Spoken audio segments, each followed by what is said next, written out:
बहुत समय पहले की बात है। विजयगढ़ राज्य में तेज सिंह राजा राज्य करते थे। उनकी पत्नी का नाम सुनंदा था। महाराज और महारानी अपनी पुत्री अपर्णा से बहुत प्रेम करते थे। वे दोनों भगवान शिव के परम भक्त थे। उनके राज्य में एक इच्छाधारी नागिन का वास था, जिसे वह देवी की भांति पूजते थे और वह नागिन भी उस राज्य की रक्षा करती थी।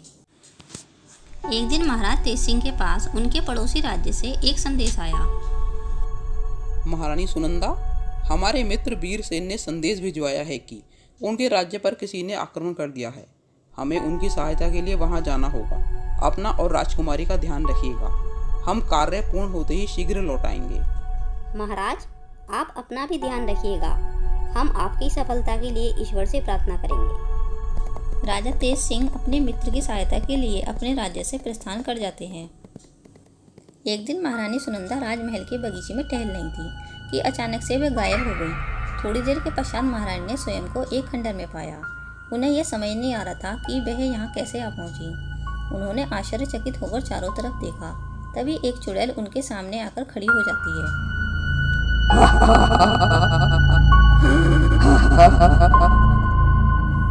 कौन हो तुम और हमें यहाँ क्यों लेकर आई हो? मैं कौन हूँ? मुझे इतनी जल्दी भूल गई तू? रूपमती को भूल गई तू?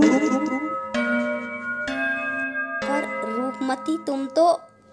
हाँ, मेरी तो मृत्यु हो चुकी है, पर मेरी यह दशा तेरे कारण हुई है। सिर्फ तेरे कारण तेज सिंह ने मुझे छोड़कर तुझे चुना।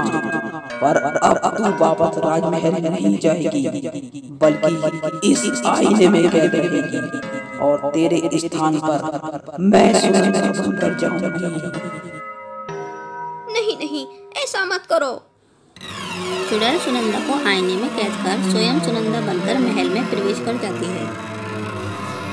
माता श्री, आप कहाँ थी? हम बहुत देर से आपकी प्रतीक्षा कर रहे थे। पिताश्री भी नहीं हैं। हम किसके साथ खेलें? पुत्री, हम तो बाहर उपवन में ही थे। आपने हमें देखा नहीं? आओ हमारे साथ, हम तुम्हें एक नया खेल खिलाते हैं। नया खेल?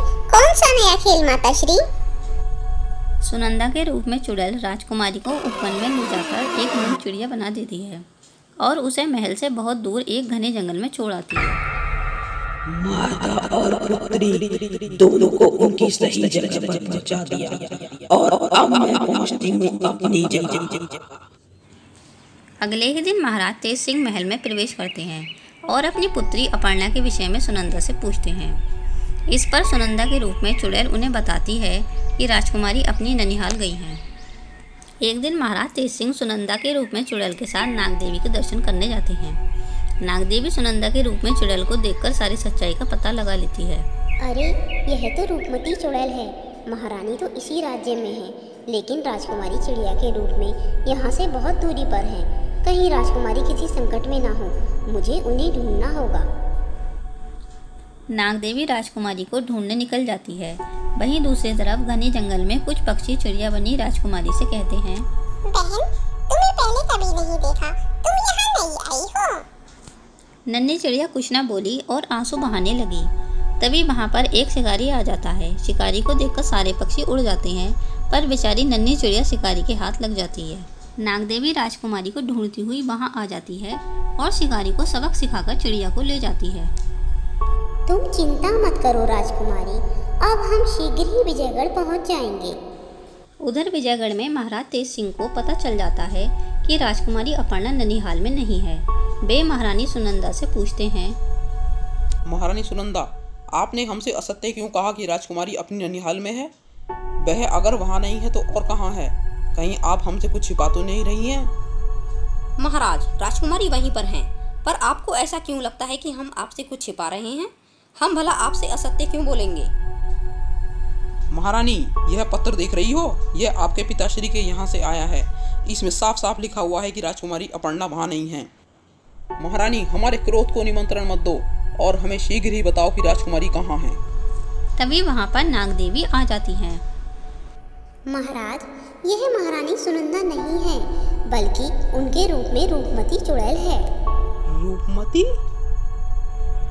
हाँ, रूपमती, कुछ याद आया तेज सिंह? राजकुमारी रूपमती, जिसे ठुकरा कर तुमने उस सुनंदा को अपनाया था, पर अब तुम्हें मेरे साथ चलना ही होगा। रूपमती चुड़ैल महाराज तेज सिंह को अपने साथ ले जाती है। मुझे दिव्य दृष्टि का प्रयोग करके यह ज्ञात करना होगा कि यह महाराज को कहाँ ले गई है। यह तुम मुझे कहाँ ले आई हो? महारानी सुनंदा और राजकुमारी कहाँ है? धैर्य रखो तेज सिंह, इतनी जल्दी भी क्या है, थोड़ी देर प्रतीक्षा तो करो। मैं भी तो इतने वर्षों से प्रतीक्षा कर रही थी। वो आईना देख रहे हो तेज सिंह? मैंने सुनंदा को उसमें कैद कर दिया है और तुम्हारी प्यारी राजकुमारी एक सुंदर सी चिड़िया बनकर गगन की सैर कर रही है। रूपमती, तुम्हें जो भी प्रतिशोध लेना है हमसे लो। महारानी और राजकुमारी को छोड़ दो।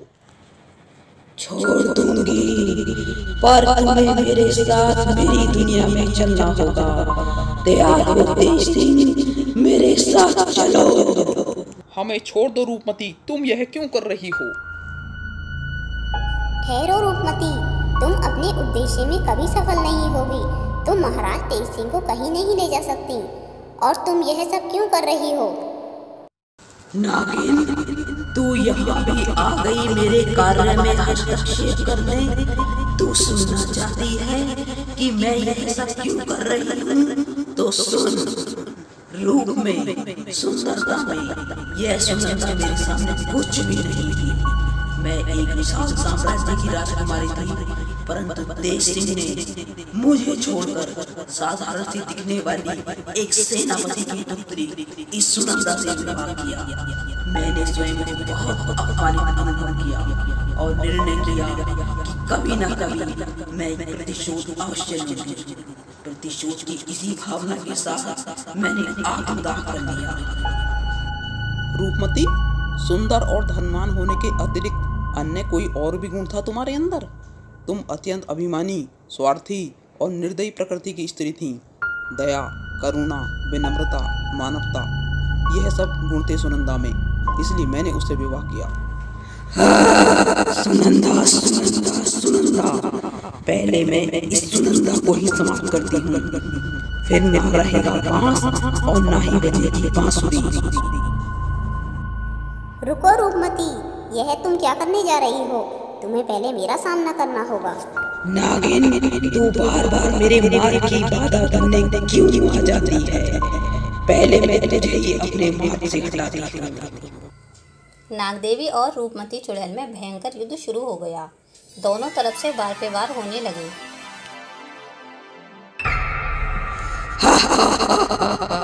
नागिन, तू मुझे पराजित नहीं कर सकती।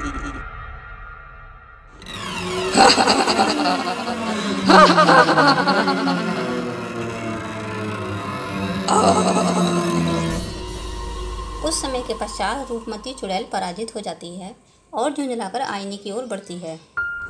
सुनंदा, अब तेरा अंतिम समय आ गया है, मैं तुझे नहीं छोड़ूंगी। तभी नागदेवी अपनी शक्ति का प्रयोग करके आईने को तोड़ देती है।